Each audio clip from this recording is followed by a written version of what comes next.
I'm Laura Kyle. A quick look now at some of the top stories here on Al Jazeera. After months of shuttle diplomacy, a new plan for talks between Israelis and Palestinians is starting to take form.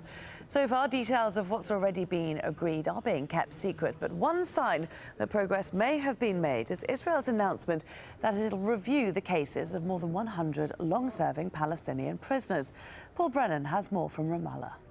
I think the significance will depend on a couple of things, three things really. Firstly, whether it happens or not. And certainly here in Ramallah, there's a degree of skepticism about whether Israel will come through on these prisoner release promises, because they have promised prisoner releases before and the prisoner releases have not happened.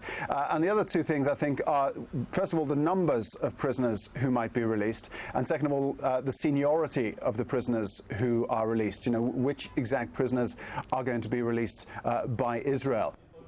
In Egypt, at least 3 people have been killed in violence in Mansoura, north of Cairo. Across the country, there were some of the biggest protests since former President Mohamed Morsi was deposed. And it wasn't just supporters of the former president who were out in force. Thousands of his opponents were also in Tahrir Square, promising their support for the interim government. A boatload of asylum seekers trying to reach Australia has been intercepted and sent to Papua New Guinea.